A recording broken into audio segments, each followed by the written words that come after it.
But joining me now to discuss this march and indeed the policing of it is former Scotland Yard detective Peter Bleksley.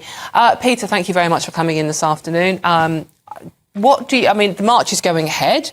The Met Police have said they don't have the criteria to ban it. What do you make of how it's being handled today?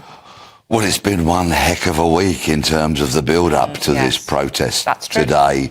And I've travelled to the studio on the Underground and just recently seen some people who are heading towards that protest with their banners and their flags, and they look like entirely peaceful, lovely kind of people, the sort you might want to have as neighbours.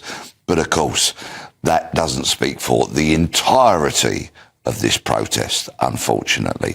And we know from the previous weeks there are elements in this march who are determined to cause trouble, who may spread hatred with their chanting, with their banners and the such like. And the police, of course, have had to walk a bit of a tightrope in terms of policing it in recent weeks. It's huge today. And for the first time, there are counter-protesters who have already been involved in some minor scuffles. And I'm hearing that a group of them have been, as the Met Police say, detained near to Westminster Bridge. Important to look at the language here, detained rather than arrested. So we'll have to see how things pan out during the afternoon. I sincerely hope, like every right-minded person do, that there's no major disorder. As a former police officer, I mean, this is like, I think 3,000 police have been drafted in, all leave cancelled. This is the largest number of police we've seen for this commemoration, literally ever. How does that make you feel, the fact that we do have to have huge parts of London, sort of like, you know, with orders keeping people away from them, rings of steel around the cenotaph, Whitehall shut off, to the protest march in particular? How does it make you feel as a former officer that we are where we are with it? It's the price of democracy. It's the price of protecting protests. And as unpalatable as it may be to many, wait until a journalist does a Freedom of Information Act application on Monday to find out what the cost of today's policing was. Yeah, absolutely. And policing the previous 4 weekends as well. It's going to be astronomical. It really is. But of course, with 1,800 or more police officers, you can provide a level of security, which of course we hope is going to be sufficient so that people don't get hurt, property doesn't get damaged, and the sanctity of tomorrow's Remembrance Sunday is properly and respectfully preserved. Would you have rather the march not take place this weekend at all? No, I would always want protest to be allowed.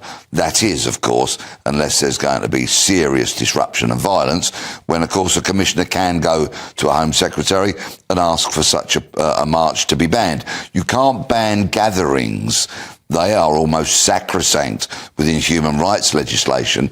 Protests, marches, you can. But of course, Mark Rowley, the Commissioner of the Metropolitan Police, Sir Mark Rowley, was very vocal this week saying that bar that they need to hit hadn't been met, consequently it's going ahead. But the bar was hit a few years ago now, wasn't it, with the now defunct EDL, the English Defence League. They had marches banned. So what's the difference? They did. There was a precedent.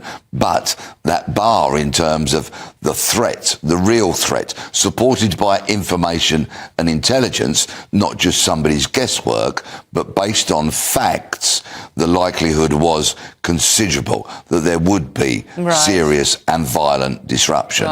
That threshold has not been met this week, hence no such application has been made. OK, and Suella Braverman this week, obviously, we've all now her infamous piece in the Times newspaper about this being a hate march, but also, in particular, having a go at the police, the way they've policed this particular march over the past few weeks and the way they handle other marches, in particular marches that can be classified as right-wing, and also the Sarah Everard vigil as well. Yeah, two-tier police in the Home Secretary spoke about. Do you think she's right? Do you think she has a point? Well, let me quote a fairly recent example, if I may. It's the opposite side of the same coin, I would argue. Let's just rewind a few short months to when Just Stop Oil started laying down in the road and causing huge disruption to people wanting to go about their daily lives and a lot of irritation. Yeah, absolutely, The Met Police stood by and did nothing. And people got very cross about it. So Mark Rowley, the commissioner, went on the media and said there's nothing we can do, and he used a case from the Supreme Court, R.V. Ziegler, for those who want to look up such a court case, as a reason for his officers doing nothing. That's how he interpreted the law. The police are not here to interpret the law. The police are here to enforce the law. And I think Rowley got it wrong. In fact, I know he got it wrong because on Thursday of this week, because I was on the media saying, no, they should be arrested for obstructing the highway. They're committing the offence. Arrest them now. Get the traffic moving. Do it, do it, do it. Rowley didn't. This week, 42 Just Stop Oil protesters have been charged with obstructing the highway. Absolutely. Inconsistent policing. What the Home Secretary calls two-tier, I call inconsistent.